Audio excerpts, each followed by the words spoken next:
because we don't have a code to handle it. We got a ghetto code. You know, we got the tattoos and the 9mm. I mean, we know what to do. We know what to do with each other. We don't know what to do when we're isolated with a whole bunch of white folks. And we need a code for handling that. You know what I mean? That's one thing I learned being on that mountain in Japan, because there's mostly white guys up there. And you know what? I got along with them because I had a code. See, I learned real quick that that's all I needed. Put me around any bunch of white folks, I don't have no problem. When they use the word nigger, which is what they did, I don't even flinch. I don't bat an eye. Why? Codification. That's the only difference between me and the other black guy. We're both black. But why is it that I acted different from the way he acted? He goes berserk. I was calm all the time. Now, because I'm smarter or stronger or whatever, no. Codification. I'm going according to a code. When white people say nigger around me, I don't flinch. I don't bat an eye. All you got to do is just tell yourself that. You know, you don't have to get permission from nobody or nothing. You just tell yourself that's what I'm going to do. I'm not going to even look up. Whatever I'm doing, I'm not going to even look around. Keep doing just what I'm doing. Because they're saying it when I'm not around anyway. See what I mean? I already know that. See? Understand it. I understand racism. I'm not expecting them to act any other way. They can walk around and say nigger all day. It won't bother me out. Not at all. None. Nigger, nigger, nigger, nigger. All day long. Will not bother me. I mean, they can try it, you know. They can come in and announce. Well, fella, yesterday I counted the times I said nigger. It came to 312. I'm going to double that today.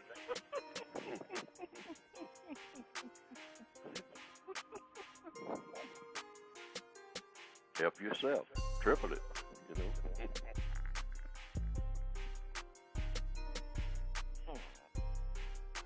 See, it's a mindset. Codification is a mindset. But it's orchestrated. It's precision.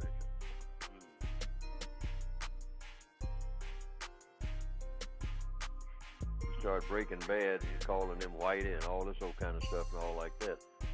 Hey, it has just the opposite effect. Found that out real early. They're the ones tiptoeing. When they use the word nigger, they start tiptoeing from then on. Start wanting to do in your favors. Because you didn't react. Not at all.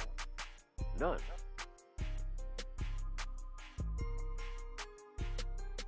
See, and that what that's telling them is that this guy's black. I don't know whether he's a nigger or not. You know? In fact, I don't know what in the hell he is, you know? Other than weird, you know? And that's one thing that the white supremacists don't like. You don't like to be able not to be able to figure you out. See, weird niggas, I mean, no, you don't want them on the plantation or nothing. And see, there ain't nothing more weirder than a black person on his own wavelength. Got his own way of thinking. Doesn't fit in nowhere. What we might call loosely, kind of in his own world. Man, the things that you think he'll react to, you don't react at all. And he come up with some strange things when he starts talking. It's out of nowhere. He very seldom talks about anything unless it pertains to something. That's a weird nigga. You know?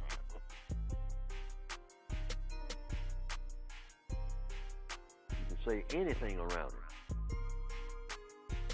He just listens and looks at you. Sometimes looks like he's looking through you. You know?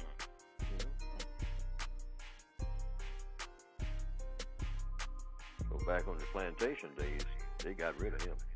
They sold him down the river on the next shipment. They put him off on some other plantation owner. Yeah.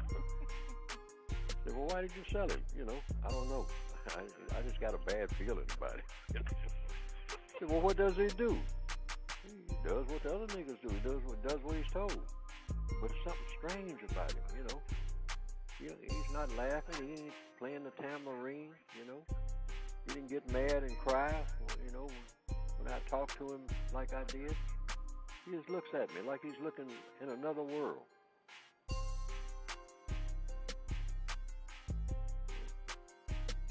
Last year I had 3 of them like that. I got rid of all of them.